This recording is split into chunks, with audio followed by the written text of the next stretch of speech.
اعوذ باللہ من الشیطان الرجیم، بسم اللہ الرحمن الرحیم۔ آج انشاءاللہ ہم آیت نمبر 37 سے پڑھیں گے۔ فاختلف الاحزاب، پس اختلاف کیا احزاب نے، گروہوں نے۔ اردو میں بھی ہم کامن یوز کرتے ہیں، حزب مخالف، حزب اقتدار۔ تو حزب کا مطلب ہوتا ہے کوئی گروہ، کوئی پارٹی، کوئی جتھا، کوئی لشکر۔ تو اختلاف کیا گروہوں نے، من بینہم، ان کے اندر سے۔ مطلب یہ کہ مختلف فرقوں نے اختلاف کیا ان میں۔ تو عیسائیوں کے ہاں بہت زیادہ اسٹرانگ فرقہ بازی ہے، اتنی زیادہ کہ کئی کئی دہائیاں وہ جنگیں لڑتے رہے آپس میں، کیتھولک ہونے کی بنا پر پروٹسٹنٹ سے، اور وائس ورثہ۔ اور ابھی تک آئرلینڈ کے اندر یہ مسئلہ صحیح سے حل نہیں ہوا۔ اور یہ تو دو مشہور فرقے ہیں، اس کے علاوہ ان کے اندر بہت سارے چھوٹے بڑے فرقے موجود ہیں۔ اور یہ سمجھ آتی ہے کہ جب اختلاف ہوتا ہے تو اس کا نتیجہ کیا نکلتا ہے، دین کے اندر بگاڑ آ جاتا ہے۔ خاص طور سے اگر اختلاف لاجک پر، ریزننگ پر، ہدایت کی تلاش پر مشتمل نہ ہو، اس پر مبنی نہ ہو، بلکہ خواہش نفس کے اوپر مبنی ہو۔ اگر ہم اپنے ریلیجن میں بھی دیکھیں تو ایک تو اختلاف پایا جاتا ہے، مثال کے طور پر حضرت امام ابو حنیفہ کا اور امام مالک کا اور امام شافعی کا کچھ مسائل کے اندر اختلاف ہے، وہ تو بڑی اچھی چیز ہے۔ وہ اختلاف تو رحمت ہے، کیونکہ انسان زندگی میں ترقی کرتا ہے، اس کی جو فہم ہے، اس کا جو شعور ہے، اس کے اندر پروگریشن آتی ہی ایک دوسرے سے اختلاف کر کے ہے۔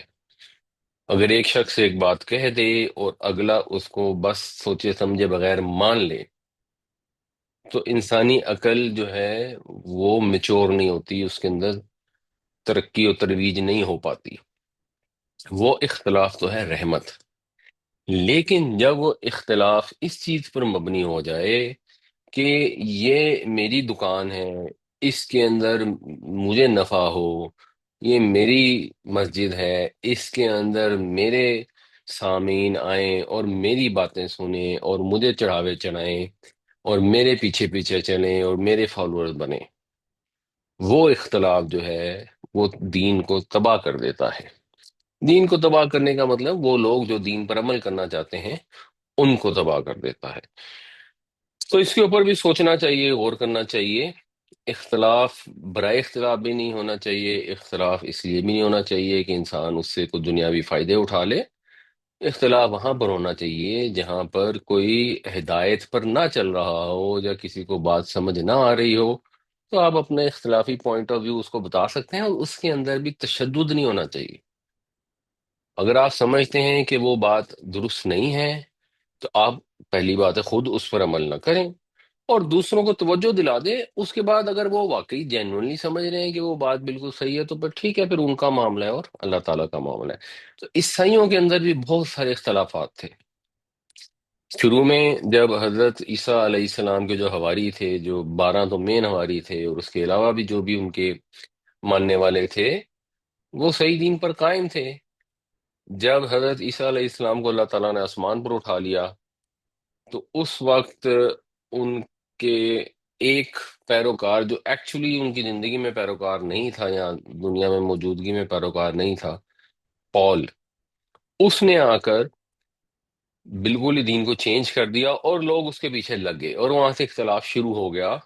اور وہ اختلاف بنیادی طور پر ہدایت کی بنیاد پر تو تھا نہیں۔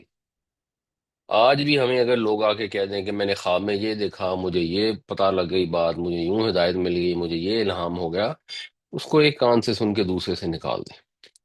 پال نے آ کے یہی باتیں کی جی کہ میں جا رہا تھا تو مجھے حضرت عیسیٰ کی روح ملی اور اس نے مجھے کہہ دیا کہ اب دین کے اندر فلاں چیز کی بھی ضرورت نہیں، فلاں کی بھی ضرورت نہیں، فلاں کی۔ حضرت عیسیٰ دنیا میں موجود تھے اس وقت، اگر انہوں نے اپنے پیروکاروں کو ایک چیز بتائی اور بعد میں کوئی آ کے کہہ دے کہ جی مجھے شہر سے باہر روح ملی ہے، یا میں نے الہام دیکھا ہے، یا مجھے خواب آیا ہے، تو کوئی عقل مند آدمی اس پہ عمل نہ کرے۔ لیکن عیسائیوں نے بھی ایسے ہی کیا، ہمارے ہاں بھی لوگ ایسے ہی کرتے ہیں۔ یہ جو جعلی پیر فقیر ہوتے ہیں وہ اپنے خواب بیان کرتے ہیں اور لوگ ان کے پیچھے پیچھے چل پڑتے ہیں۔ مشہور مشہور خواب ہیں، نعوذ باللہ، نبی کریم صلی اللہ علیہ وسلم خواب میں آ جاتے ہیں کہ میری مدینہ کی ٹکٹ کرا دو اور مجھے اپنے گھر میں مہمان رکھ لو، اور وہ جلسوں میں خواب سناتے ہیں اور لوگ واہ واہ کر کے سبحان اللہ سبحانہ گلا کر کے دیوانے ہو جاتے ہیں۔ تو بالکل کلیئر ہونا چاہیے، قرآن شریف کے اوپر ہمارا دین بیس کرتا ہے، اور قرآن بار بار آپ سے کہتا ہے کہ عقل استعمال کرو، اور عقل استعمال کرنے کے اندر خوابوں کا کوئی رول نہیں ہے۔ خواب تو انسان کو کچھ بھی آ سکتا ہے۔ عیسائیوں نے اپنے دین کو اسی طرح کے خوابوں کی کہانیوں کے اوپر تباہ کر لیا۔ ہمیں اس سے لیسن حاصل کرنا چاہیے۔ فویل للذین کفروا، پس تباہی ہے ان لوگوں کے لیے جنہوں نے کفر کیا، بربادی ہے ان کے لیے، ہلاکت ہے ان کے لیے۔ اس وجہ سے ہلاکت ہے، آبویسلی اختلاف کی وجہ سے، آبویسلی ان کے کفر کی وجہ سے کہ انہوں نے حق کا انکار کر دیا جانتے بوجھتے ہوئے۔ جب انہیں پال نے آ کے کہا کہ اب تم شراب بھی پی لو، اب یہ بھی کر لو، سارے تمہارے اوپر جو دین کی پابندیاں ختم ہو گئی ہیں، تو اصل میں انہوں نے اپنی خواہش نفس کو فالو کیا۔ انہوں نے کہا اچھا شاید یہ صحیح کہہ رہا ہو، اور اس سے ہمیں فائدہ کتنا ہے اس کی بات ماننے کا کہ ہمارے اوپر سے یہ پابندیاں ختم ہو جائیں گی۔ اور میجورٹی کی اکثر یہی کوشش ہوتی ہے۔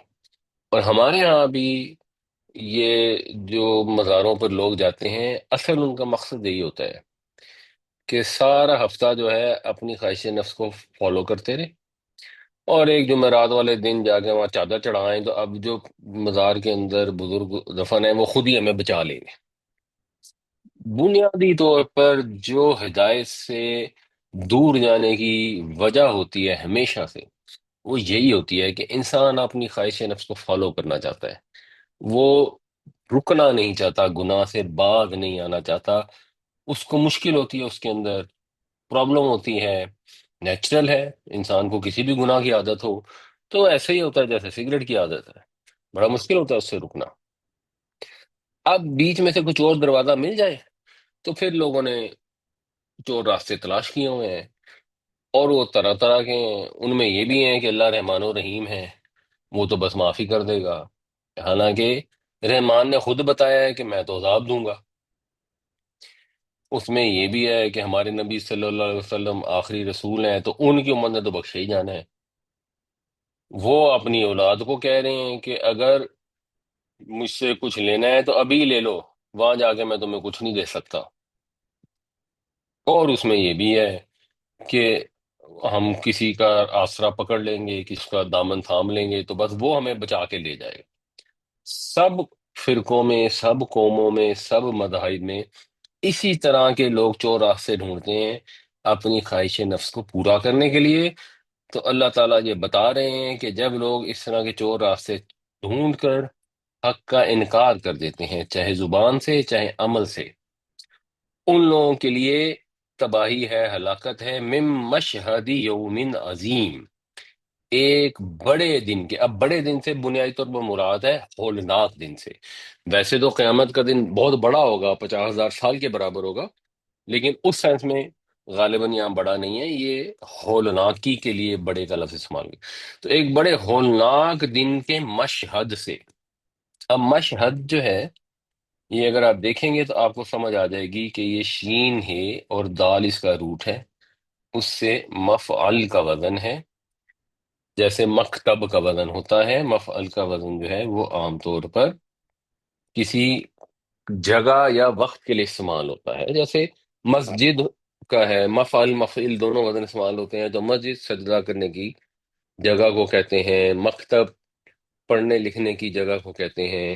تو مشہد بھی جو ہے یہ گواہی دینے کی جگہ کے لیے استعمال ہوتا ہے، یا گواہی دینے کا منظر، مشاہدے کی جگہ، منظر دیکھنے کی جگہ یا وقت، یہ بھی استعمال ہو سکتا ہے۔ مگر یہاں پر ایشو یہ ہے کہ یہ ظرف کے معنوں میں استعمال اگر کریں تو آگے ایک اور ظرف پہلے ہی آ رہا ہے، تو پھر عام طور پہ مفسرین یہ کہتے ہیں کہ یہ مشہد مصدر کے معنوں میں ہے۔ تو ایک مصدر ہوتا ہے جسے کہتے ہیں مصدر میمی، میم سے بنایا گیا مصدر، تو اس میں پھر وہ فعل کا کرنا پایا جاتا ہے۔ تو مشہد حاضر ہونا، شہیدہ یشہدو کا مطلب ہوتا ہے موقع پر موجود ہونا، معائنہ کرنا، اپنی آنکھوں سے دیکھنا، مشاہدہ کرنا، اور اسی سے پھر مفہوم گواہی دینے کا بھی اس کے اندر آتا ہے۔ تو یہ مشاہدے حاضری کے لیے اس کا مصدر یہ بن جائے گا۔ تو من مشہد یوم عظیم، ایک ہولناک دن کی حاضری کے ذریعے سے ان کی تباہی ہوگی، ان کی ہلاکت ہوگی، کیونکہ انہوں نے اختلاف کیا اور حق کا انکار کیا۔ اب یہ گواہی کیسے ہوگی؟ یہ سورہ مائدہ کی آیت نمبر 116 میں اس کی ایک مثال ہے جو عیسائیوں کے متعلق ہے۔ فاختلف الاحزاب من بینہم فویل للذین کفروا من مشہد یوم عظیم، پس اختلاف کیا گروہوں نے ان کے اندر، یا فرقوں نے باہم اختلاف کیا ان کے اندر سے، پس ہلاکت ہے ان لوگوں کے لیے جنہوں نے کفر کیا ایک ہولناک دن کی حاضری کے باعث۔ اور سورہ مائدہ میں اللہ تعالیٰ یہ فرماتے ہیں وَإِذْ قَالَ اللَّهُ يَا عِيسَى ابْنَ مَرْيَمَ، اور جب اللہ تعالیٰ یہ فرمائے گا اے عیسیٰ ابن مریم، اَأَنْتَ قُلْتَ لِلنَّاسِ، کیا تو نے کہا تھا لوگوں سے، اتخذونی و امی الہین من دون اللہ، کہ بنا لو مجھے اور میری ماں کو اللہ کو چھوڑ کر معبود۔ قالا، وہ عرض کریں گے سبحانک، یا اللہ تو تو پاک ہے، ما یکون لی ان اقول ما لیس لی بحق، مجھے کیسے یہ روا ہے کہ میں کوئی ایسی بات کروں جو حق نہیں ہے۔ ان کنت قلتہ فقد علمت، اگر میں نے یہ بات کی ہوتی تو یا اللہ آپ اس کو جانتے ہوتے۔ تعلم ما فی نفسی، آپ تو سب کچھ جانتے ہیں جو میرے جی میں ہے، ولا اعلم ما فی نفسک، اور میں نہیں جانتا جو آپ کے جی میں ہے، انک انت علام الغیوب، بے شک آپ ہی غیبوں کے جاننے والے ہیں۔ ما قلت لہم الا، میں نے تو ان سے صرف اور صرف یہ کہا، ما امرتنی بھی، جو تو نے مجھے حکم دیا، انی عبد اللہ ربی و ربکم، کہ عبادت کرو اللہ کی جو میرا بھی رب ہے اور تمہارا بھی رب، جس کو آج کل کی بائبل میں لکھا ہوتا ہے میرا بھی باپ ہے اور تمہارا بھی باپ ہے۔ وَكُنْتُ عَلَيْهِمْ شَهِيدًا مَا دُمْتُ فِيهِمْ، اور میں ان کے اوپر نگران تھا جب تک میں ان کے اندر رہا، یا میں گواہ تھا۔ فَلَمَّا تَوَفَّيْتَنِي كُنْتَ أَنْتَ الرَّقِيبَ عَلَيْهِمْ، پھر جب تو نے مجھے اٹھا لیا یا مجھے وفات دی تو پھر تو ہی ان کا نگران ہے۔ وَأَنْتَ عَلَىٰ كُلِّ شَيْءٍ شَهِيدٌ، اور تو ہر چیز سے باخبر ہے۔ إِن تُعَذِّبْهُمْ فَإِنَّهُمْ عِبَادُكَ، اگر تو انہیں عذاب دے تو وہ تیرے بندے ہیں۔ وَإِن تَغْفِرْ لَهُمْ فَإِنَّكَ أَنْتَ الْعَزِيزُ الْحَكِيمُ، اور اگر تو ان کو بخش دے تب بھی تو غالب ہے، تو حکیم ہے۔ تو یہ حضرت عیسیٰ علیہ السلام سے گواہی اللہ تعالیٰ خود دلوائیں گے، اور اس کے بعد جو عیسائی ہیں وہ نہ تو اللہ کے حضور کچھ پیش کرنے کے قابل رہیں گے عذر، اور نہ ہی حضرت عیسیٰ کو منہ دکھانے کے قابل رہ جائیں گے، اور یہ واقعہ سب نبیوں کے ساتھ ہوگا۔ اور اسی لیے قرآن شریف میں یہ آتا ہے کہ ہم نے جب یہ چینج کیا اس کو قبلے کو، تو وَكَذَلِكَ جَعَلْنَاكُمْ أُمَّةً وَسَطًا لِتَكُونُوا شُهَدَاءَ عَلَى النَّاسِ وَيَكُونَ الرَّسُولُ عَلَيْكُمْ شَهِيدًا، کہ اس قبلے کو ہم نے چینج اس لیے کیا ہے کہ اس طرح تم امت وسط بن جاؤ، اور تاکہ تم گواہ ہو جاؤ لوگوں پر اور رسول گواہ ہو جائیں تم پر۔ تو یہ گواہی ہونی ہے، سب کے ساتھ ہونی ہے۔ عیسائیوں کو تو یہاں بتایا ہی جا رہا ہے کہ یہ اختلافات کر رہے ہیں، کوئی کہہ رہے ہیں حضرت عیسیٰ جو ہیں وہ اللہ کے بیٹے ہیں، کوئی کہتے ہیں وہ ٹرینٹی کا پارٹ ہیں، کوئی ان کے لیے کچھ اور بات کرتے ہیں، اور بغیر کسی دلیل کے، بنیاد کے، کہانیاں گھڑ گھڑ کے انہوں نے شرک داخل کر لیا اپنے دین کے اندر۔ تو یہ دن تو آئے گا وہاں پر جب حضرت عیسیٰ علیہ السلام سے اللہ پوچھیں گے کہ تو نے کہا کہ مجھے اور میری ماں کو خدا بنا لو، تو حضرت عیسیٰ علیہ السلام صاف بری ذمہ ہو جائیں گے کہ میں نے نہیں کہا انہیں۔ اسی طرح ہمارے لیے بھی یہ عبرت کا مقام ہے کہ جو ہم نے جھوٹی سچی کہانیاں خود سے گھڑی ہوتی ہیں اور ان کو سنا رہے ہوتے ہیں، لوگ واہ واہ سبحان اللہ کر رہے ہوتے ہیں، بہت زیادہ احتیاط کرنی چاہیے۔ آپ کے پاس واٹس ایپ کے اوپر ایک میسج آ گیا، اس پہ لکھا ہوا ہے کہ یہ حدیث نبوی ہے یا یہ قرآن کی آیت ہے، آگے فارورڈ کرنے سے پہلے اس کو چیک کر لیں۔ بہت سارے میسج جو ہوتے ہیں وہ فیک ہوتے ہیں، یا ایسی احادیث سے ہوتے ہیں جو ضعیف ہوتی ہیں یا موضوع ہوتی ہیں۔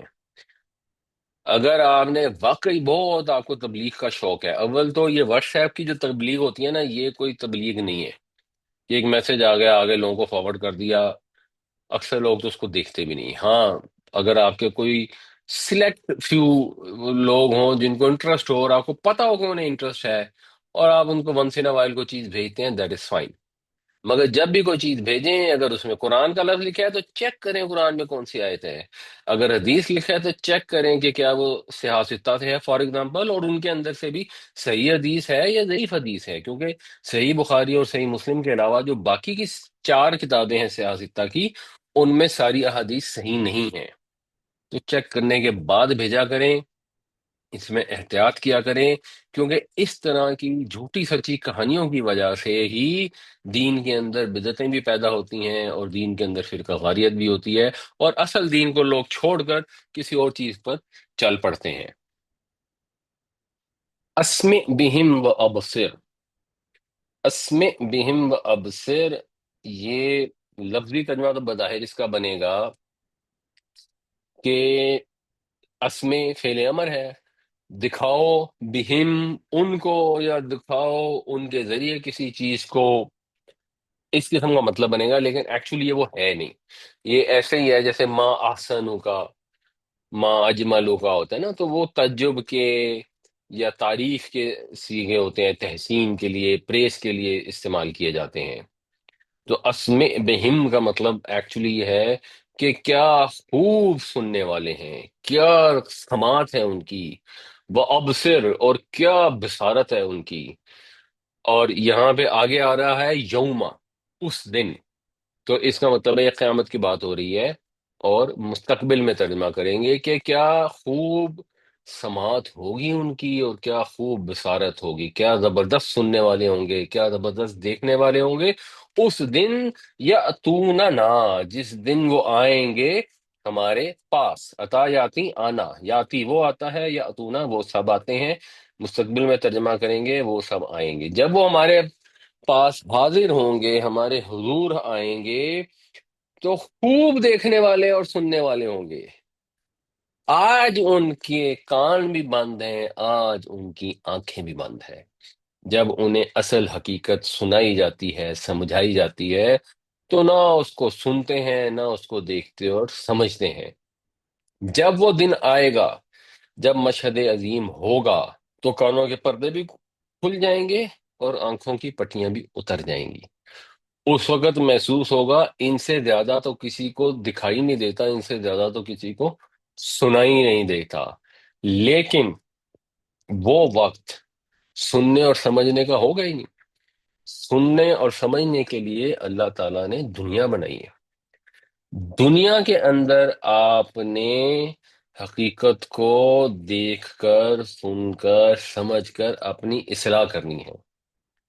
قیامت والے دن تو وقت ختم ہو چکا ہوگا، وہ سننے سمجھنے کا وقت نہیں ہوگا، وہ پھر سر پیٹنے کا وقت ہوگا ان لوگوں کا جنہوں نے ظلم کیا ہوگا۔ لیکن الظالمون اليوم فی ضلال مبین، لیکن یہ ظالم آج کے دن، اس الیوم سے مراد ہے آج، آج کے دن کھلی گمراہی میں پڑے ہوئے ہیں۔ یہ ایسے بدقسمت لوگ ہیں کہ ان کے پاس آنکھ بھی ہیں، ان کے پاس کان بھی ہیں، انہوں نے اپنے کانوں کے اندر ڈاک لگائے ہوئے ہیں، انہوں نے اپنی آنکھوں کے اوپر پردے ڈالے ہوئے ہیں، آنکھ کان رکھتے ہوئے اندھیرے میں ٹھوکریں کھاتے پھر رہے ہیں، کھلی ہوئی گمراہی میں ہیں، بلیٹنٹ، جس کے اندر کوئی کنفیوژن نہیں ہے، اس گمراہی کے اندر چلے جا رہے ہیں، چلے جا رہے ہیں، چلے جا رہے ہیں۔ یہ نہ سوچیں یہ پتہ نہیں کن ظالموں کی بات ہو رہی ہے، اپنے ہر عمل پر دیکھیں کہ یہ ہم پر، اس والے عمل میں تو ہم پر اپلائی نہیں ہوتا۔ ہو سکتا ہے ہمارے بہت سارے عمل بہت اچھے ہوں، بالکل سیدھے رستے پہ ہوں، اور ہو سکتا ہے بہت سارے عمل اس کے علاوہ ایسے بھی ہوں جن میں کھلی گمراہی ہو۔ تو اپنے ہر عمل کا محاسبہ کریں، کیونکہ یہ دن آنے والا ہے۔ آج کے اچھا ہمیں تو پتہ نہیں، ٹھیک ہے، کوئی بتانے کی کوشش کرے کہ پردہ ضروری ہے، سورہ نور میں اللہ تعالیٰ نے پردے کے یہ احکامات دیے ہیں، تو آگے سے کہ نہیں نہیں مجھے نہ بتاؤ، مجھے پتہ لگ جائے گا تو پھر مجھے گناہ ہوگا، اس لیے میرے کانوں پہ پردے پڑے رہنے دو، مجھے پتہ ہی نہ لگے، میں سنوں ہی نہ کہ اللہ نے قرآن میں کیا کہا ہے، تو کیونکہ میں نہیں سنوں گی تو مجھے گناہ بھی نہیں ہوگا۔ یہ ایک خوش فہمی یہ بھی لوگوں نے پالی ہوئی ہے اپنے اندر۔ تو اپنے کانوں کے پردے اور اپنی آنکھوں کی پٹیاں اتاریں، اور وہ عمل جن کے اندر غلط کام کرتے ہیں ان غلطیوں کی اصلاح کریں۔ آج اگر کھلی گمراہی میں پھرتے رہیں گے تو اس دن تو سب نظر آ جائے گا، اس دن تو پتہ لگ جائے گا سورہ نور میں کیا لکھا ہوا ہے، لیکن اس دن پھر کوئی فائدہ نہیں ہوگا۔ اسمع بہم وابصر یوم یأتوننا لیکن الظالمون اليوم فی ضلال مبین۔ کیا خوب سننے والے ہوں گے اور کیا خوب دیکھنے والے ہوں گے اس دن جب وہ ہمارے حضور حاضر ہوں گے، لیکن آج یہ ظالم کھلی ہوئی گمراہی میں پڑے ہوئے ہیں۔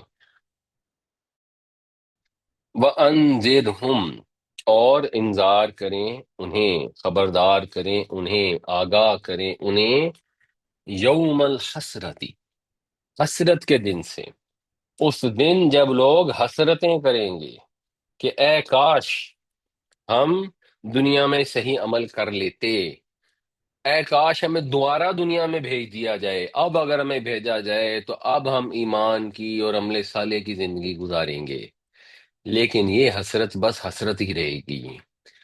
اس دن سب معاملات کا فیصلہ ہو جائے گا، اذ قضی الامر، جب فیصلہ کر دیا جائے گا معاملے کا۔ قضا یقضی، فیصلہ کرنا، جس سے قاضی کا لفظ ہوتا ہے فیصلہ کرنے والا، قضیہ پیسو وائس ہے، فیصلہ کیا جانا، جب امر کا فیصلہ کر دیا جائے گا، امر جو ہے یہاں پہ نائب فائل ہے، تو وہ وقت تو آنا ہے، فیصلہ تو ہونا ہے۔ اللہ تعالیٰ نے ہمیں قرآن میں بتا دیا ہے، یہی اللہ کی رحمت ہے۔ اگر ہم اس سے آج نصیحت حاصل کر لیں گے تو مسئلہ حل ہو جائے گا۔ اگر ہم کسی کے پیچھے اندھا دھند چل رہے ہوں گے، جیسے قرآن شریف میں سورہ بقرہ میں آتا ہے کہ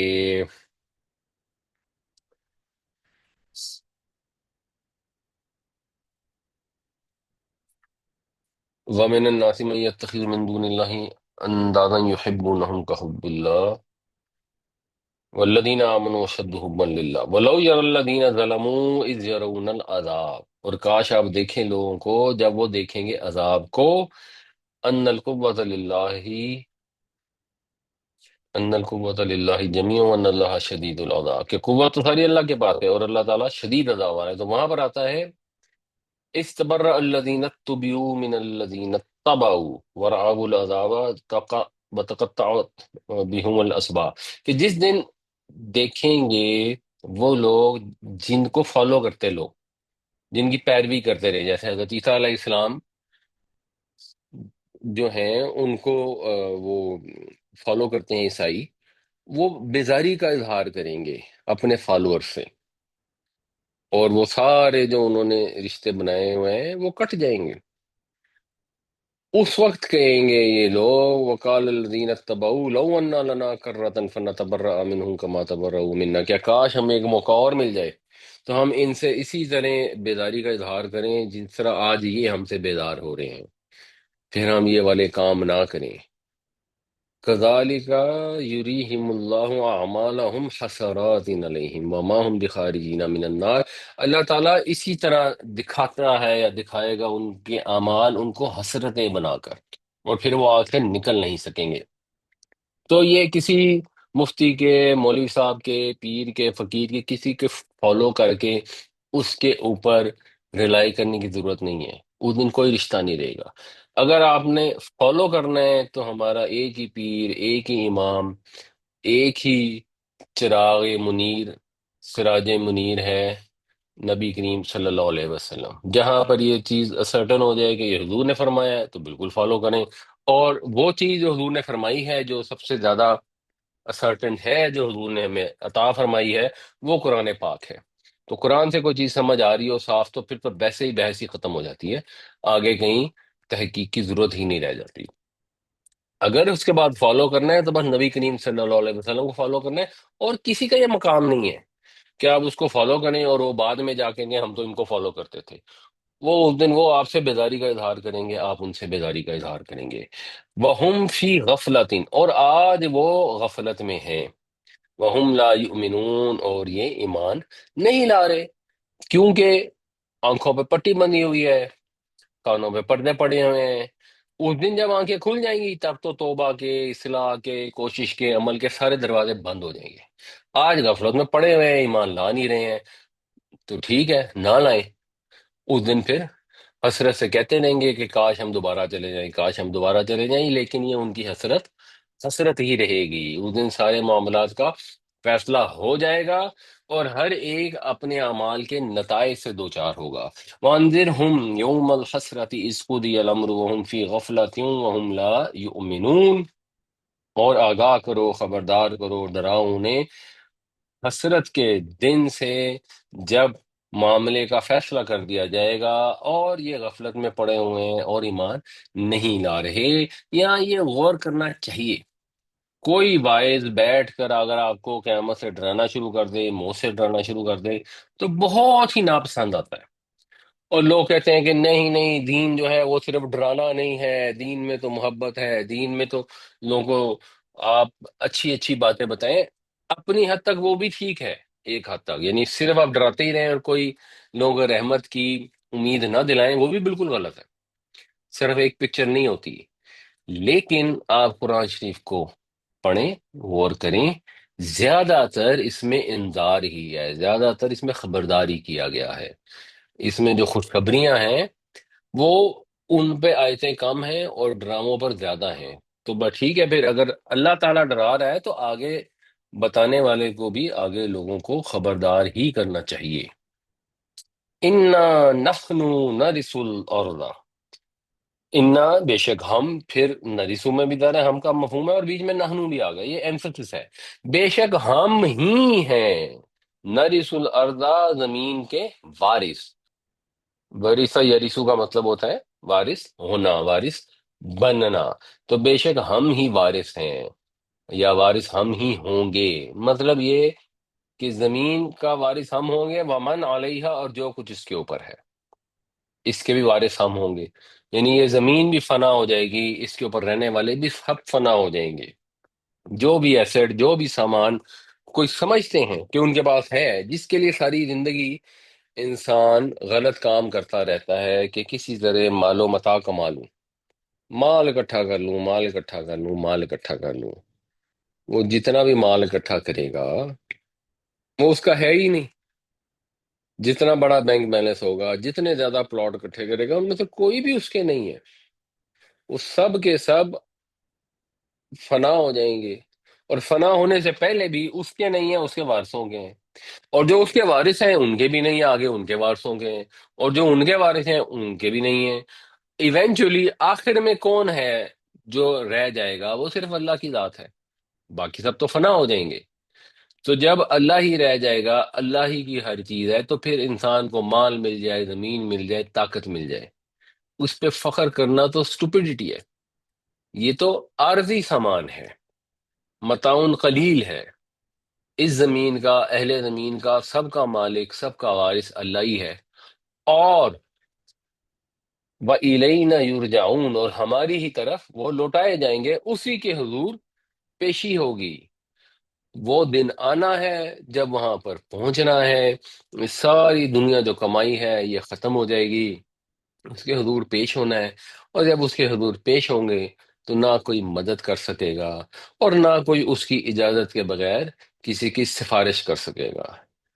تو اس دن کو یاد رکھیں، آج اپنے اعمال درست کر لیں تاکہ جب وہ وقت آئے تو حسرت کا سامنا نہ کرنا پڑے۔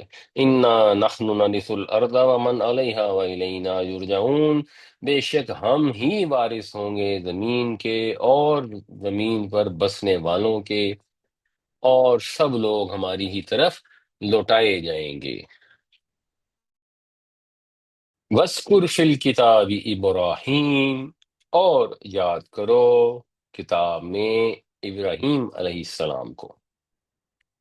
اب انبیاء کا ذکر ہو رہا ہے، اس میں حضرت ابراہیم کا ذکر پہلے کیا جا رہا ہے، کیونکہ نبی کریم صلی اللہ علیہ وسلم حضرت ابراہیم کی اولاد میں سے ہیں، اور حضرت ابراہیم سے نبوت اور رسالت کے دو سلسلے شروع ہوئے، ایک حضرت اسحاق کے ذریعے جن کے بیٹے حضرت یعقوب تھے، جن کا لقب اسرائیل تھا، تو بنی اسرائیل کی قوم بنی جس کے اندر بہت سارے نبی اور رسول آئے، اور دوسرا سلسلہ حضرت اسماعیل سے ہوا، اور حضرت ابراہیم کو اللہ تعالیٰ نے یہ مقام بخشا جو سورہ بقرہ میں آتا ہے، انی جاعلک للناس اماما، کہ میں نے تجھے لوگوں کے لیے امام بنا دیا ہے۔ تو جب انبیاء کا ذکر ہوا تو اب پہلے حضرت ابراہیم علیہ السلام کا ذکر ہے۔ انہو کان صدیقا نبیا، بے شک وہ صدیق نبی تھے۔ صدیق وہ ہوتا ہے جو نہ صرف سچ بولتا ہے بلکہ اس حد تک سچ بولتا ہے کہ اس کی زندگی میں جھوٹ کا، باطل کا شائبہ تک نہ آیا ہو۔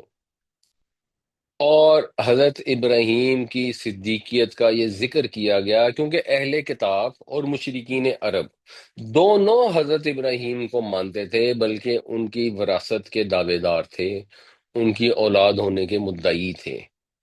تو دونوں کو یہ بتایا جا رہا ہے کہ تم نے ابراہیم علیہ السلام کی دعوت کو، ان کی تعلیم کو برباد کر دیا، ایک بالکل ہی نیا دین کھڑا کر دیا۔ حضرت ابراہیم علیہ السلام تمہاری طرح بدعہد نہیں تھے، وفاداری سے منہ موڑنے والے نہیں تھے، بلکہ وہ سچے تھے، صداقت شار تھے، راست باز تھے۔ اللہ نے ان کو جن جن آزمائشوں میں ڈالا وہ ان پر پورے اترے۔ تو اگر کسی کو ابراہیم سے نسبت ہے تو پھر اس کے لیے ضروری ہے کہ وہ ابراہیم کے طریقے کو فالو کرے، جہاں وہ کہتے تھے نا وَقَالُوا كُونُوا هُودًا أَوْ نَصَارَىٰ تَهْتَدُوا قُلْ بَلْ مِلَّةَ إِبْرَاهِيمَ حَنِيفًا وَمَا كَانَ مِنَ الْمُشْرِكِينَ۔ تو عیسائی یہودی بھی یہی کہتے تھے کہ یہ عیسائی یہودی ہو جاؤ تو پھر تم ہدایت پالو گے، تو اللہ تعالیٰ نے فرمایا کہ نہیں، حضرت ابراہیم کا طریقہ ہے وہی صحیح ہے، اور وہ شرک کرنے والے نہیں تھے۔ اور شرک کے اندر ساری چیزیں شامل ہوتی ہیں، یہ اگر آگے وہ آیتیں آئیں تو پتہ لگے گا کہ اللہ تعالیٰ کی ذات میں کسی کو شریک کرنا، اس کے آگے سجدے کرنا اللہ کو چھوڑ کر، یا اللہ کی صفات میں شریک کرنا، یا اللہ کی اطاعت میں شریک کرنا، یہ سارے شرک ہیں۔ تو اسماعیلیوں نے جو مکے کے لوگ تھے وہ انہوں نے تو سیدھا سیدھا بت پرستی شروع کر دی اور ان کے اوپر شرک کرنا شروع کر دیا۔ عیسائیوں نے حضرت عیسیٰ علیہ السلام کو شرک کرنا شروع کر دیا اللہ کا بیٹا بنا کر، اور یہودیوں نے ڈھٹائی کے اندر آگے بڑھ کر اللہ تعالیٰ کی اطاعت کے بجائے اپنے احبار اور رہبان کی اطاعت کرنی شروع کر دی، انہوں نے وہ والا شرک شروع کر دیا۔ اور حضرت ابراہیم یہ نہیں تھے، حضرت ابراہیم بالکل یکسو تھے، تو وہ راست باز سے، وہ بالکل سچے نبی تھے، اور نبی تھے، اور نبی کا مطلب ہوتا ہے نون، بے اور الف سے خبر دینے والا۔ بنیادی مطلب یہ ہوتا ہے جو اللہ تعالیٰ کی طرف سے خبر دیتا ہے۔ نبا ایسی خبر کو کہتے ہیں جو اہم ہو، امپورٹنٹ ہو اور فائدہ مند ہو۔ تو ہر وہ شخص جو یہ کہے کہ یہ میرے پاس اللہ کی طرف سے خبر آئی ہے اور وہ آگے کسی کو بتائے، وہ نبی ہوتا ہے، یہ نبوت کا دعویٰ کرتا ہے۔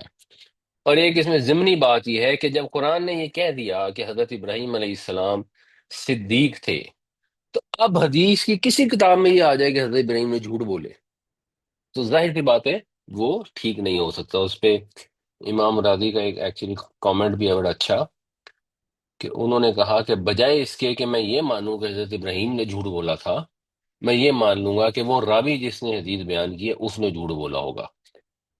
اینی جن کو یہ اس طرح کی حدیثوں کے اوپر کوئی انڈرسٹینڈنگ ہے تو یہ ایک کامنٹ ہے جسٹ. وَاذْكُرْ فِي الْكِتَابِ إِبْرَاهِيمَ إِنَّهُ كَانَ صِدِّيقًا نَبِيًّا. اور یاد کرو کتاب میں، ذکر کرو کتاب میں ابراہیم علیہ السلام کا، بے شک وہ صدیق نبی تھے. اذ قال لأبیہ، جب اس نے کہا اپنے والد سے، اپنے باپ سے، یا ابتی. اب یہ یا ابتی جو ہے یہ سورہ یوسف میں بھی ہم نے پڑھا تھا. بنیادی طور پر تو لفظ ہوتا ہے یا ابی. یا ابی کا مطلب ہوتا ہے اے میرے والد، اے میرے باپ، جو ایک اچھا طریقہ ہے کسی کے لیے بھی اپنے باپ کو پکارنے کے لیے. پھر عربی میں کیا کرتے ہیں بعض اوقات کہ اس کی یہ کو کاٹ دیتے ہیں اور یہ کی جگہ ایک تے لگا دیتے ہیں، اور تے کے ساتھ ہوتی زیر ہے، وہ اس یہ کی قائم مقام ہوتی ہے. جب یہ لگا دیتے ہیں تو اس سے ایک شفقت کا، نرمی کا صیغہ ایڈ ہو جاتا ہے. اس کو کہتے ہیں تائے تلطف، نرمی اور شفقت والی تا. تو اس سے مفہوم یہ ہو جاتا ہے اے میرے پیارے ابا جان، یا ابا تھی.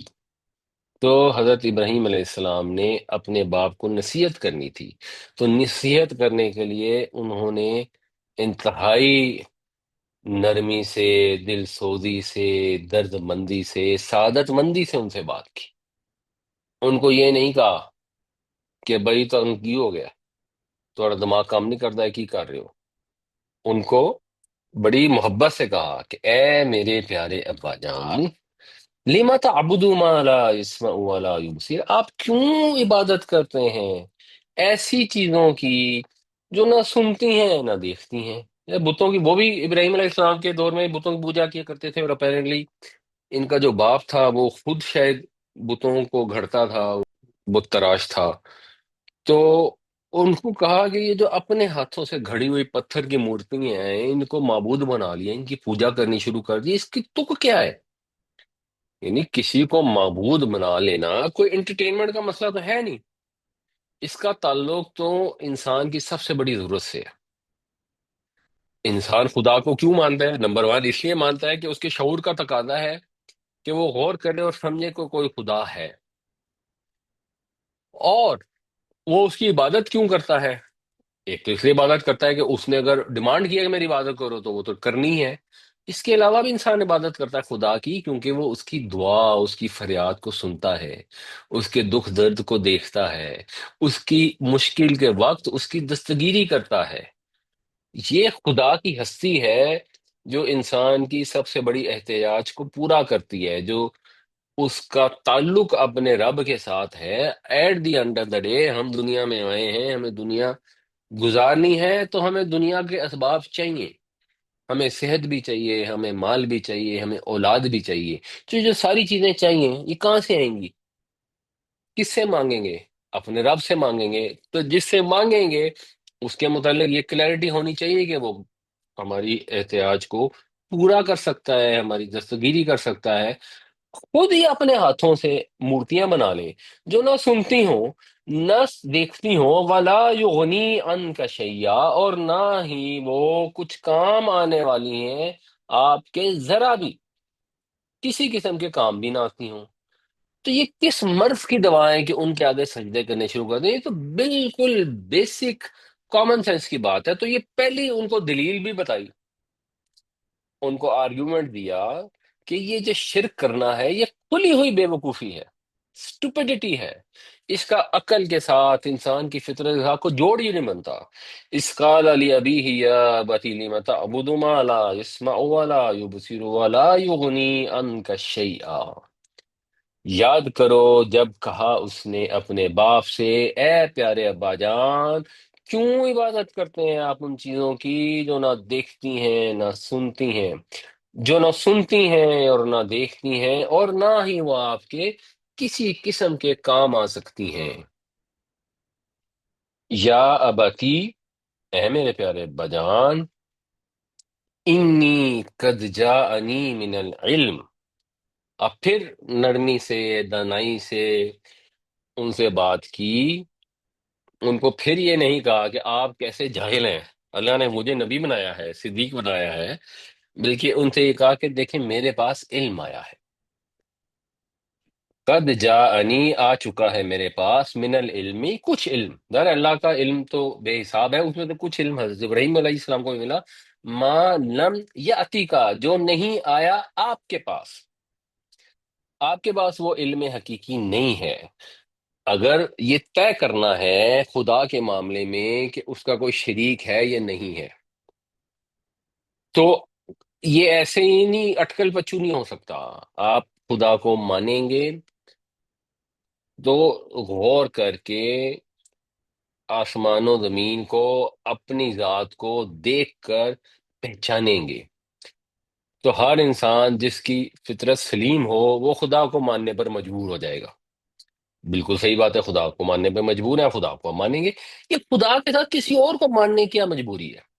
کوئی وجہ ہونی چاہیے نا، کوئی بیس ہونی چاہیے علم کی، اور اعتماد کی چیز تو ایک ہی علم ہے، جو العلم ہے، جو حضرت ابراہیم علیہ السلام کو اللہ نے عطا فرمایا، جو خود خدا کی طرف سے آیا ہے۔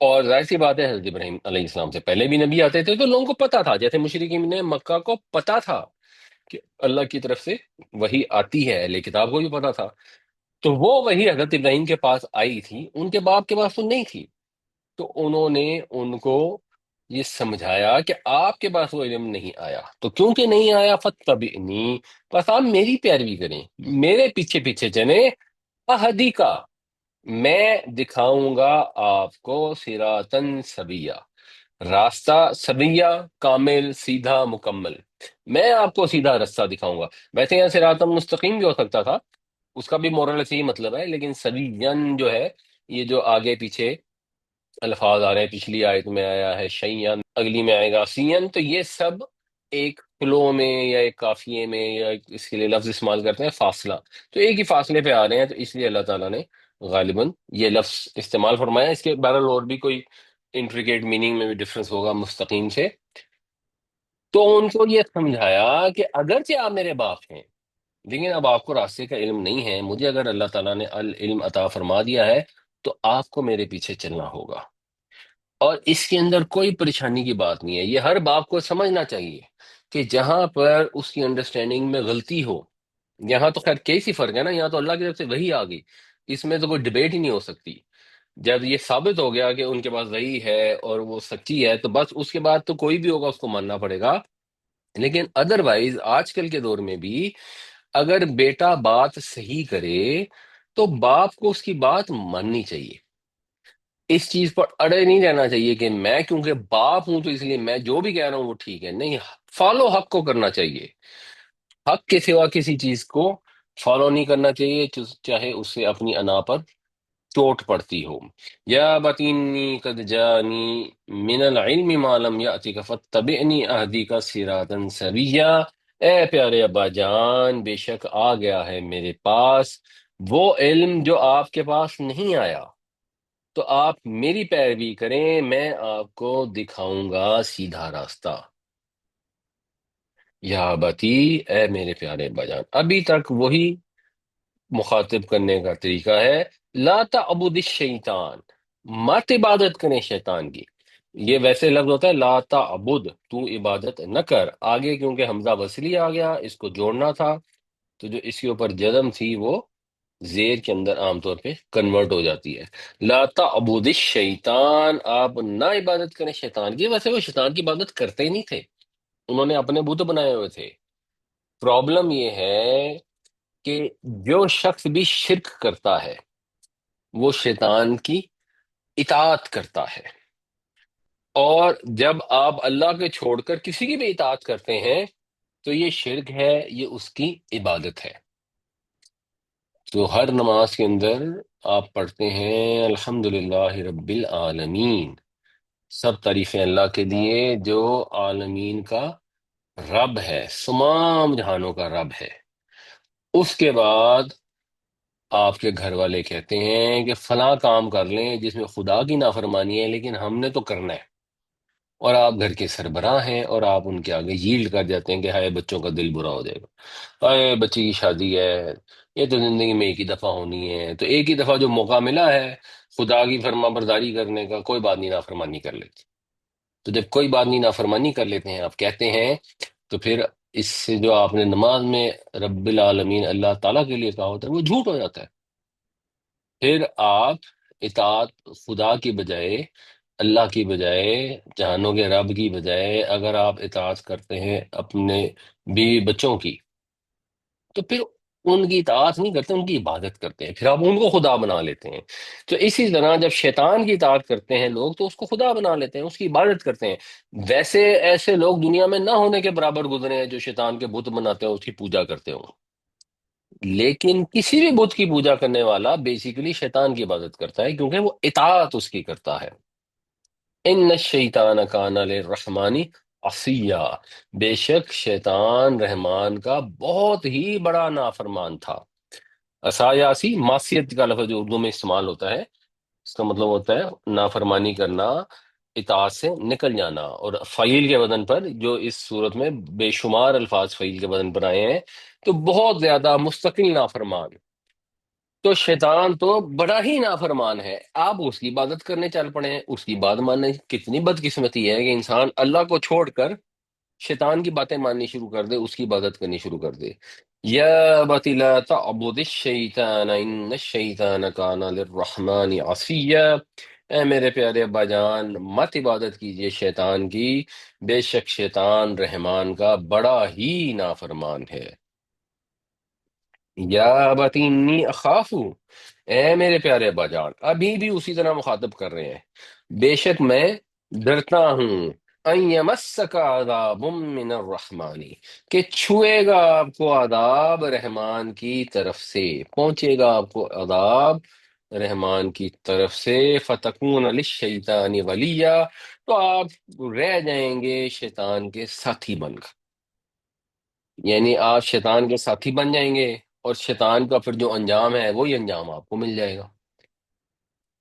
اب یہاں پہ اگر آپ الفاظ پر غور کریں، ایک تو ان کو یوں نہیں کہا کہ جو آپ کی حرکتیں ہیں سیدھا سیدھا جہنم میں جائیں گے، جو قرآن شریف میں آتا ہے نا، وَادْعُوا إِلَىٰ سَبِيلِ رَبِّكَ بِالْحِكْمَةِ وَالْمَوْعِظَةِ الْحَسَنَةِ، کہ پکارو، بلاؤ اپنے رب کے رستے کی طرف حکمت کے ساتھ اور خوبصورت نصیحت کے ساتھ۔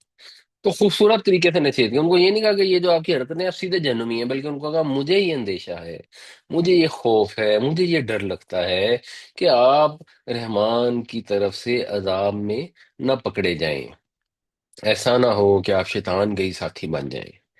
اور دوسری غور کرنے والی بات یہ ہے کہ الفاظ استعمال ہوئے ہیں عذاب من الرحمن، ہم نے رحمان کا یہ مطلب نکالا ہوا ہے کہ ہم جو بھی غلط کام کرتے رہیں گے وہ رحمان ہے تو ہمیں معاف کر دے گا، کیونکہ وہ رحمان ہے، رحمان کا تو کام یہ معاف کر دیں۔ یہاں یہ بتایا جا رہا ہے کہ نہیں، رحمان کی طرف سے عذاب آئے گا، کیونکہ یہ رحمان کی رحمت کا تقاضا ہے کہ ظالموں کو سزا ملے۔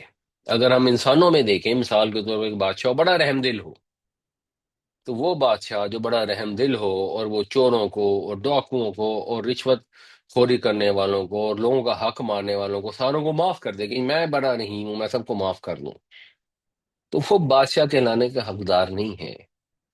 اگر کوئی رحم دل بادشاہ ہے تو وہ رحم دلی تبھی اس کی ہوگی نا جب ظالموں کو سزا دے گا، تاکہ وہ مظلوموں کی مدد ہو سکے، یا وہ لوگ جو صحیح طریقے سے زندگی گزار رہے ہیں ان کا انجام فرق ہو، اور جو غلط کام کر رہے ہیں وہ آگے ایک آدمی ہے کمپنی میں کام کرتا ہے بڑی ایمانداری کے ساتھ اور بڑی محنت کے ساتھ، اور ایک آدمی چوری کرتا ہے اور روزانہ چوری کرتا ہے، اور اس کے بعد مالک دونوں کے ساتھ ایک جیسا سلوک کرے، تو کمپنی کا مالک اسٹوپڈ ہوگا، اس کو یہ تو کوئی نہیں کہے گا کہ بڑا رحم دل مالک ہے، بڑا اس کے اندر رحمت کا مادہ پایا جاتا ہے، کہ وہ دیکھیں اس کا جو فلانا ملازم چور ہے، روزانہ غبن کرتا ہے، تو اس کو بھی اتنی ہی انکریمنٹ دیتا ہے، اس کو بھی ویسے حسن سلوک کرتا ہے جیسے اس کو کرتا ہے جو ایماندار ہے اور محنت کرتا ہے۔ تو یہ تو بے وقوفی ہے، یہ بے وقوفی ہم انسانوں کے متعلق تو زیوم نہیں کر سکتے، اور اللہ تعالیٰ کے متعلق ہم نے یہ دمچن کر لی کہ ہم کام سارے وہ کریں گے، یہودیوں والے، عیسائیوں والے، مشرکوں والے، اور کیونکہ اللہ رحمان ہے تو ہمیں معاف کر دے گا۔ حالانکہ کام ہمارے ہوں شیطان والے، تو پکے پکے شیطان کے ساتھی بن جائیں گے، لیکن ہم بخشے جائیں گے کیوں کہ اللہ رحمان ہے۔ تو یہ رحمان کے انڈرسٹینڈنگ ہی غلط ہے۔ جو لوگ شیطان کے ساتھی بنیں گے انہیں رحمان کی طرف سے عذاب ملے گا، رحمت نہیں ملے گی۔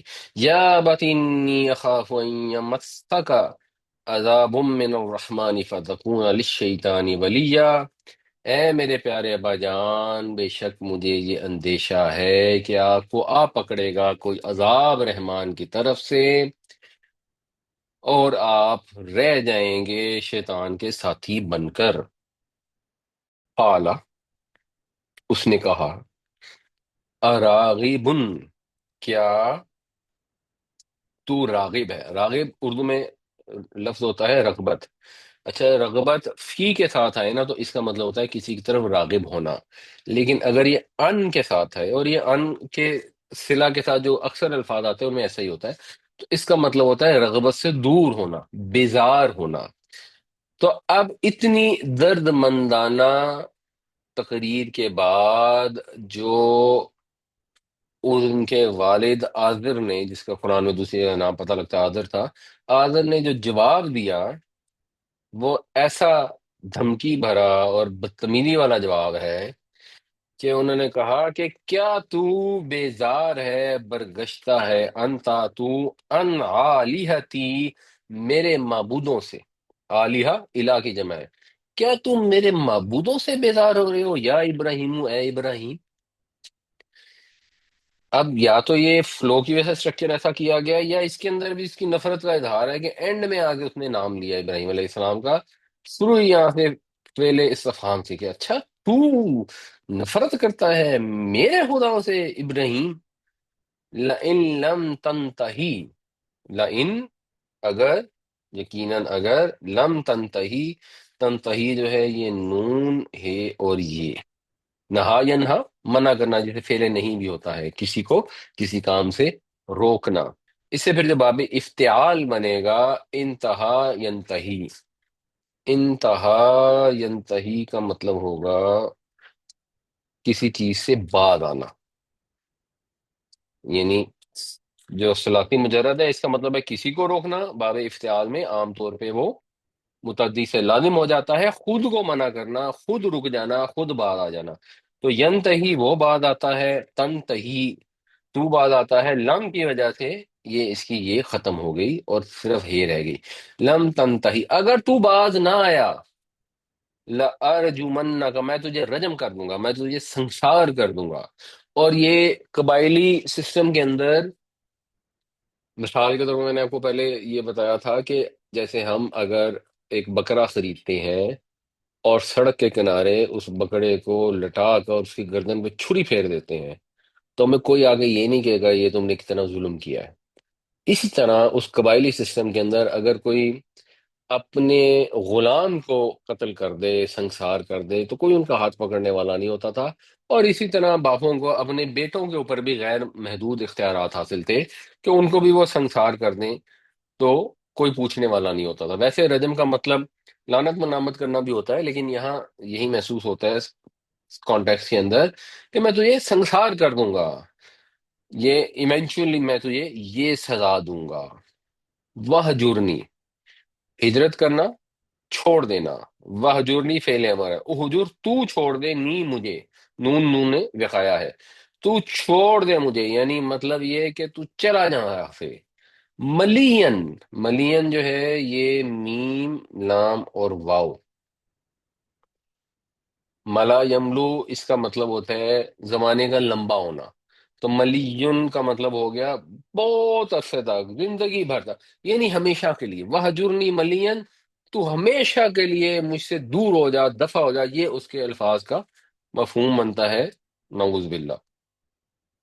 اب سوچنے والی بات جو سب سے بڑی ہے اس میں، وہ یہ ہے کہ حضرت ابراہیم علیہ السلام نے جو اس کو تقریر کی وہ کتنی لاجیکل تھی، اتنا اس کے اندر انسان کی بیسک انٹلیکٹ کو اپیل کیا گیا تھا کہ ابا جان آپ ایسی چیزوں کی عبادت کر رہے ہیں جو نہ سنتے ہیں، نہ سمجھتے ہیں، نہ کسی کام آ سکتے ہیں، اور میرے پاس تو اللہ کی طرف سے وہی آئی ہے، یہ میں آپ کو خدا کے طرف سے بھیجے گئے علم کی بنیاد پر بتا رہا ہوں کہ آئیں میں آپ کو سیدھے رستے پہ لے جاؤں۔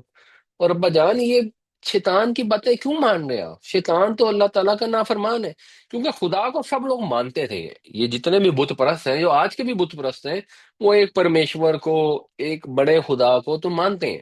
تو شیطان کا بھی لوگوں کو پتا تھا، تو اے ابا جان آپ شیطان کی کیوں باتیں مان رہے ہیں؟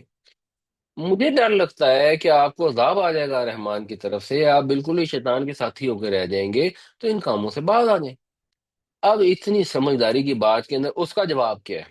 اچھا، تم میرے خداؤں سے بیدار ہو رہا ہے، تم مجھے میرے خداؤں سے ہٹانا چاہتا ہے، بس میں تو تجھے رجم کر دوں گا، میں تجھے سنسار کر دوں گا، جا دفع ہو جا۔ یہ ایسا ہی ہوتا ہے اکثر، جب کفار جو ہیں وہ دلیل کے سامنے لاجواب ہو جاتے ہیں تو جواب تو کوئی ہوتا نہیں ہے، پھر ان کا غید و غضب حد سے گزر جاتا ہے۔ جیسے یہاں حضرت ابراہیم علیہ السلام کو ان کے باپ نے سنسار کرنے کی دھمکی دے کے گھر سے نکال دیا، ہمارے نبی کریم صلی اللہ علیہ وسلم کے سامنے بھی جب کفار کی لاجک کے ساتھ کوئی ان کے پاس آپشن نہ رہی، تو انہوں نے بھی یہی فیصلہ کیا کہ یا تو حضور کو قتل کر دیں، یا قید کر دیں، یا جلا وطن کر دیں۔ اور قرآن شریف میں پڑھتے ہیں سب رسولوں نبیوں کے ساتھ ایسا ہی ان کی قوم والے کرتے ہیں۔ ہمارے لیے لیسن اس کے اندر یہ ہے کہ جب ہمیں کوئی آ کے کوئی چیز سمجھائے، جب کوئی دلیل سے بات کرے، تو اگر ہمارے پاس دلیل اور منطق کا جواب نہ ہو تو ہم کیا کہتے ہیں؟ مطلب یا تو ہم کہیں گے اچھا جی ابھی ہمیں سمجھ نہیں آ رہی، ہم کسی سے پوچھ لیتے ہیں، ہم کسی سے مشورہ کر لیتے ہیں، ہم غور کر لیتے ہیں، ہم ایسا کرتے ہیں، یا ہم جذبات میں آ جاتے ہیں اور اس وقت اپنی سچویشن کو دیکھتے ہوئے دھمکی یا طاقت کا سہارا لیتے ہیں، اور اس کے بعد آپس سے باہر ہو جاتے ہیں۔ تو بحیثیت قوم تو ہم یہی کرتے ہیں، کوئی بھی آ کر ہمیں کوئی ایسی بات کر دے جو ہمارے بنیادی عقیدے یا کام کرنے کے طریقے سے میچ نہ کرتی ہو، تو ہم آپے سے باہر ہو جاتے ہیں۔ اس کو پکڑ لو، یہ گستاخ ہے، یہ فلان ہے، اس کو مار دو، اس کو آگ لگا دو۔ اس لیے ہر وقت اپنے اوپر ایک چیک رکھنا چاہیے، غور کرنا چاہیے کہ ہم جب کسی سے گفتگو کر رہے ہیں، ڈائلاگ کر رہے ہیں، تو ہم حضرت ابراہیم علیہ السلام کے طریقے سے کر رہے ہیں یا آزر کے طریقے سے کر رہے ہیں۔ اگر کسی سے بات چیت ہو رہی ہے تو ہم غصے سے آپے سے باہر ہو رہے ہوں، یا ہم ٹھنڈے دماغ کے ساتھ اس کی دلیل کو سمجھ کر، اگر کوئی جوابی آرگومنٹ ہے تو اس کو جوابی آرگومنٹ دے رہے ہیں، اور حوصلے سے کام لے رہے ہیں یا نہیں لے رہے ہیں۔ قرآن جب بھی پڑھیں، خاص طور سے جو نبیوں رسولوں کے واقعات ہوں، ان کے اندر ان کی سیرت کو سمجھنا بہت ضروری ہے، اور ان کی سیرت سے سبق حاصل کریں اور اپنے اوپر اسے اپلائی کریں۔ اور سب سے امپورٹنٹ ہے، جہاں کوئی اتھینٹک ملے، سیرت النبی، نبی کریم صلی اللہ علیہ وسلم کی سیرت، اس کو بھی پڑھیں، اس کو بھی سمجھیں۔ اپنے نبی سے محبت کے نرے دعوے نہ کریں، عمل کر کے دکھائیں۔ اگر آپ عمل کریں گے، اس کا رزلٹ کیا ہوگا؟ اللہ تعالیٰ آپ سے محبت کرنا شروع کر دے گا۔ ان کنتم تحبون اللہ فاتبعونی یحببکم اللہ، اللہ پیار کرنا شروع کر دے گا آپ کے ساتھ۔ ہمارے نبی کریم صلی اللہ علیہ وسلم نے ساری زندگی، آپ سیرت کی ساری کتابیں پڑھ لیں، ساری زندگی کسی کو گالی نہیں دی۔ آپ کے ہاں جی مجھے عادت ہے میں تو گالیاں دے دیتا ہوں، بس وہ کوشش کرتا ہوں نہ لوں، یا جب مجھے غصہ آ جاتا ہے تو مجھ سے برداشت نہیں۔ تو ہمارے نبی پاک صلی اللہ علیہ وسلم نے تو کسی کو گالی نہیں دی، اس سے سبق حاصل کریں۔ ہمارے نبی پاک صلی اللہ علیہ وسلم نے کسی عورت پر، کسی بچے پر کبھی ہاتھ نہیں اٹھایا۔ آپ اپنے لیے دلیلیں سوچنی شروع کر دیں کہ نہیں جی اس کو ماریں گے نہیں تو اس کو سمجھ نہیں آئے۔ ہمارے نبی پاک صلی اللہ علیہ وسلم مہربان تھے، شفیق تھے، ہمیں نصیحت کر کے گئے کہ عورتوں کے معاملے میں، غلاموں کے معاملے میں اللہ سے ڈرتے رہنا۔ آپ باہر لوگوں سے جتنی جھڑکیاں سن کے آئے ہیں، گھر میں داخل ہوتے ہی آپ آپے سے باہر ہو جائیں اور اپنے گھر والوں کے اوپر شروع ہو جائیں۔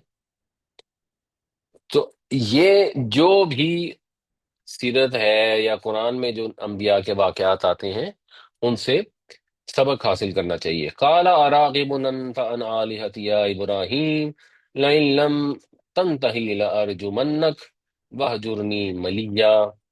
اس نے کہا کیا تو بیزار ہو رہا ہے میرے معبودوں سے اے ابراہیم؟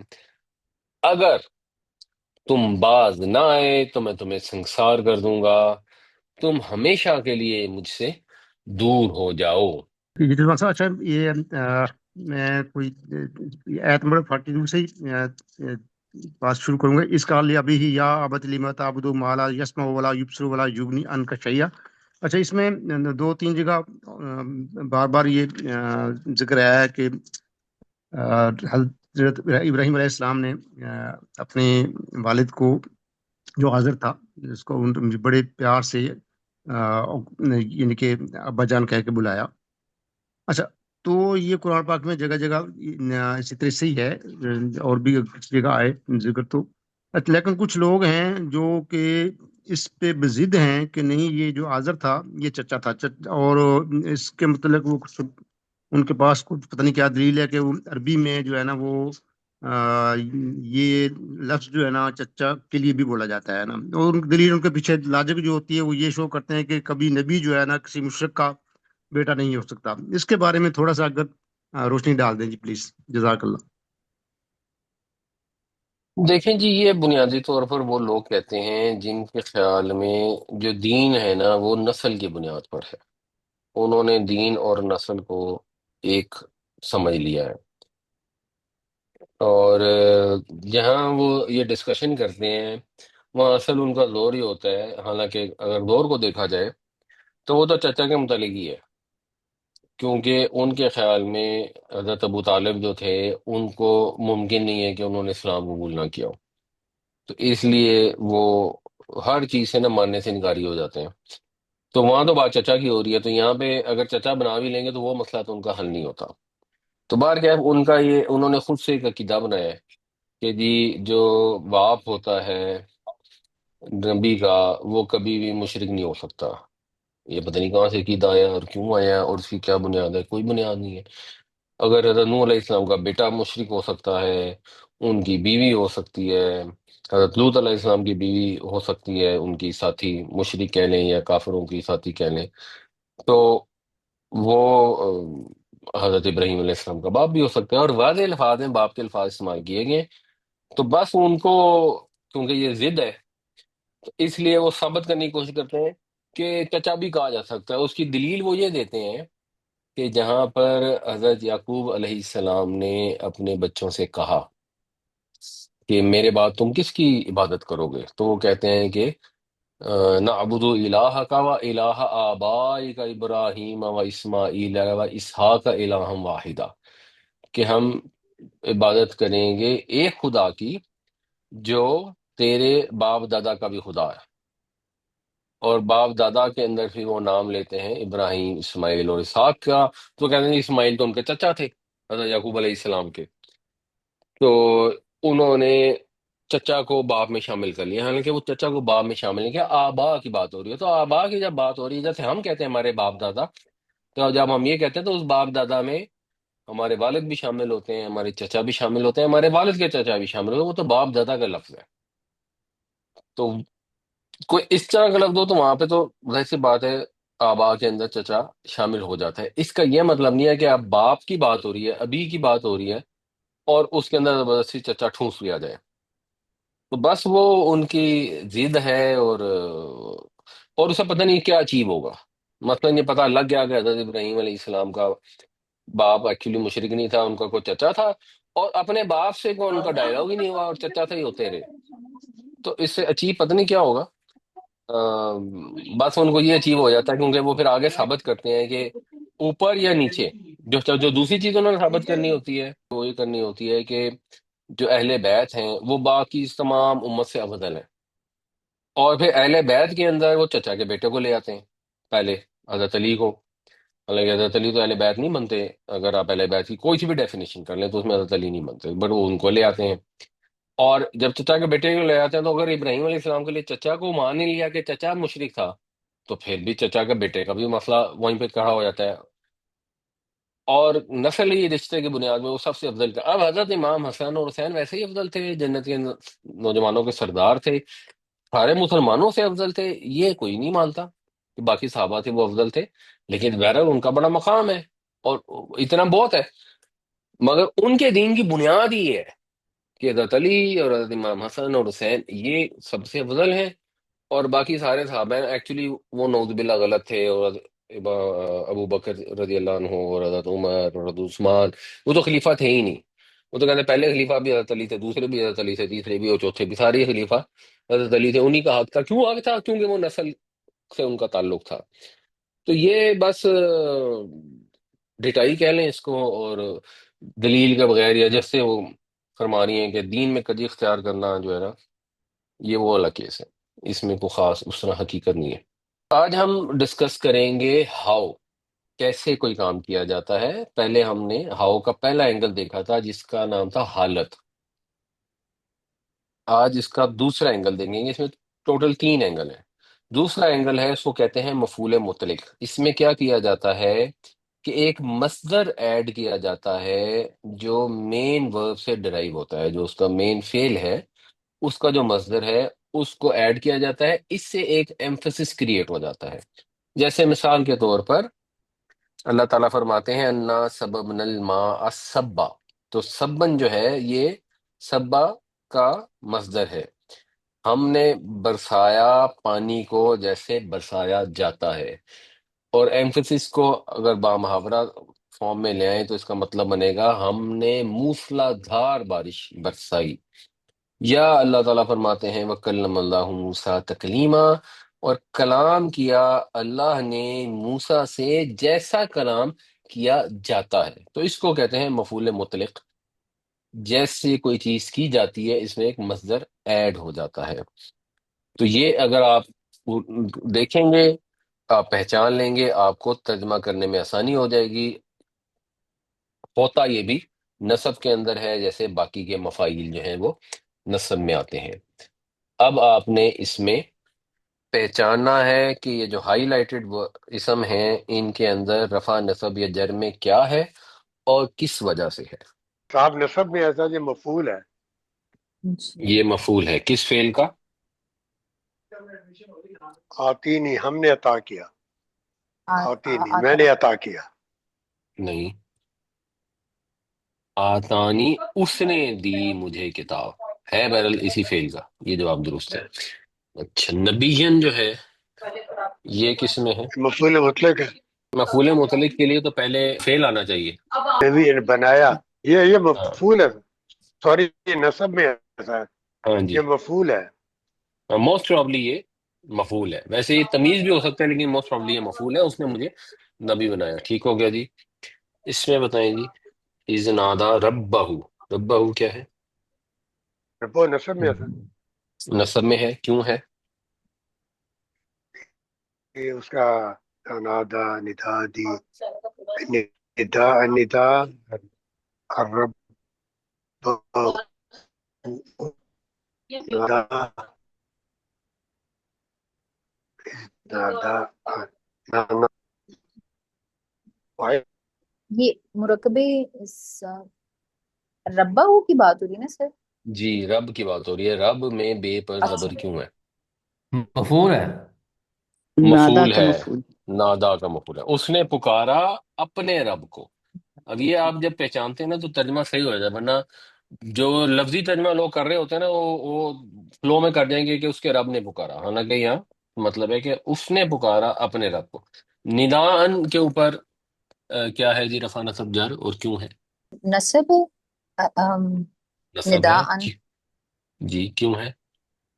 آواز مبتدا ہے۔ مبتدا کے نیچے دیکھیں، مبتدا نصب کے اندر آ رہا ہے یا رفع میں آ رہا ہے؟ حال ہے اس کا۔ حال ہے اس کا، نہیں حال ہوگا خفیہ، حال خفیہ نہیں ہوگا، اچھا پہلے ندان کا بتائیے۔ نداءن،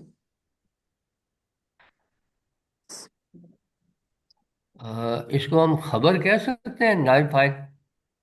نہیں، وہ سب رفع میں ہے، یہ نصب میں ہے۔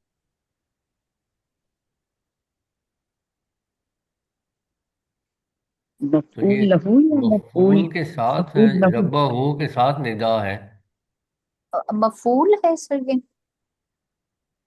نہیں، مفعول تو اس میں رب ہے نا، اس نے پکارا اپنے رب کو. طرف. طرف بھی نہیں ہے، وہ طرف نہیں ہے، ظرف لکھا ہوا ایکچولی، ظرف بھی نہیں ہے، اس کا نقطہ نہیں، فونٹ ندام ایسا ہے کہ تقنیہ اندر. پورا مرکب توصیفی پورا جو ہے وہ اس کا حال نہیں ہو سکتا؟ نہیں، مرکب توصیفی تو ہے مگر حال نہیں ہے ایکچولی. تمییز ہوگی پھر یہ؟ نہیں، تمییز بھی نہیں ہے. تمیز ابھی ہم نے پڑھی نہیں ہے. مفعول مطلق تو نہیں ہے کہ کس طرح سے پکارا بھی جائے گا؟ مفعول مطلق ہے نا، کیونکہ نادا کا ہی مصدر استعمال ہوا ہے، تو یہ مفعول مطلق ہے کہ جب پکارا ٹھیک ہے، اس نے ٹھیک ہے. اپنے رب کو جیسے پکارا جاتا ہے، اور خفین چپکے چپکے. اور بعض اوقات کیا ہوتا ہے کہ یہ ندان محذوف ہو جاتا ہے، تو اگر یہ ہوتا ہے نا اذ نادا ربہ خفین، تو وہ بھی مفعول مطلق ہی ہوتا، اور ہم یہ کہتے ہیں کہ یہاں پہ مصدر تھا جو محذوف ہو گیا، تو بنیادی طور پہ اپیرنٹلی یہ مفعول مطلق ہے.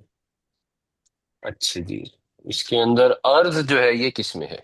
فائل. فائل ہے. فاعل اچھا، یا فائل ہے تو فعل کیا ہے اس میں؟ زمین فائل ہے تو اس نے کیا فعل کیا ہے؟ زلزلت فاعل فائل. نہیں، زمین نے کیا فعل کیا؟ زمین نے زلزلہ کریٹ کیا زلزلہ. ہے. جی. زلزلہ یہ مجہول، اچھا نہیں یہ تو مجہول، زلزلہ تو مجہول ہے، اس میں تو نائب الفائل ہو سکتا ہے یہ. نائب فائل ہے، بالکل صحیح، یہ نائب فائل ہے. جب ہلا ماری جائے گی زمین. اچھا، اس کے بعد زلزالہ.